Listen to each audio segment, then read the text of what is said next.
त्यही त केटाहरु पनि खै कता कता गयो यही रहेछ त केटाहरु अन्त फेरि अन्त के गर्दै बस्यो केटा घाम हरेस लाग्दो गएर त्यो भन्दा हरेस घाम लाग्छ हले अब दिवाली लागि भोलि त देउसी हो भाइ काम दाम छैन देउसी खेल्नु त जानुपर्छ भोलि के गर्नु जानु हैन भोलि भोलि जानुपर्छ सल्लाह गर्नुपर्छ पहिला पदमलाई पनि भन्नुपर्छ त अन्त लानुपर्छ नि उसलाई पनि जाउँ न उसलाई नि भेट्नु जाउँ तलतिर होला जाउँ न अन्त सल्लाह मात्र गरौँ न है भोलि जानुपर्छ नि अन्त के हो सोम अल्छी भएर बसिरहेको छ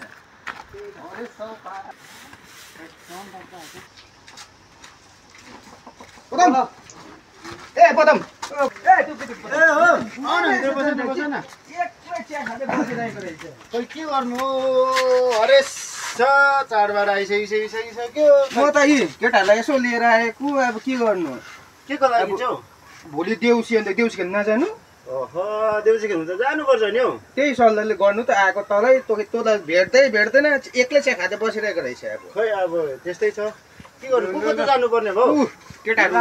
रेडी छ केटाहरू ओके छैन मात्र केटाहरू त आउँछ केटाहरू जानुपर्छ पैसा कमाउनु पर्छ यो पालि देउसीमा चाहिँ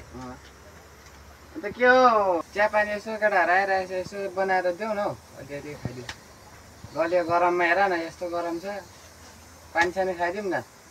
तँ केटाहरूलाई पानी सानी चाहिँ होइन बरु के खान्छस् रक्सी खान्छस् आमा रक्सी त्यो खालको गरममा कहाँ खान्छ बरु देउसीको बेलामा माछा साझा किन अहिले अल्छी लाग्यो भने बनाउनु ए केटाहरू माछा साझा चाहिँ हुँदैन चाडबाड हो रक्सी खान्छस् भने चाहिँ छ नत्र भने चाहिँ छैन खान्छौ कि खाँदैन केटा म त खाँदिनँ यो खालको घाम लागिरहेछ खाने तिमी केटाहरू कोही नखाने अरे म पदमले त अन्त रक्सी निकालिदिन्छु भन्दैछ माछा छैन भन्दैछ नखाने केटाहरू कोही ठिकै छ आज भोलि चाहिँ नखाउँ केटा हो भोलि देउसी खेल्नुपर्छ उठाएर बुढो त त्यही पैसाले पर्सि खानुपर्छ ल आज बुढो पानी खाउँ लु सोम पदम सोम पानी चाहिँ निकालिदेऊ त पानी चाहिँ केटाहरूलाई देऊ त एक एक मग पानी गाउँछ बा अब केटाहरू आज त पानी खाइदिउँ भोलि देउसी खेल्नुपर्छ केटाहरू ल पानी खाइदेऊ अब गरम पनि छ लु केटा हो बोतलमा हुन्छ पानी खाइदिउँ है केटा हो गरम पनि छ चिसो रहेछ पानी फ्रिजको रहेछ ल केटा ल खाइदे ल ल तातो रहेछ नि यो त अन्त आम्मा फ्रिजको खाने गरममा तातो त खानुपर्छ त बोका के छ यति बा यसलाई दियो होला नि यसलाई खान्छ होला ला दुखायो होला पियाल यसलाई त यसले तिर्खा त मेटिँदैन मात्लास फेरि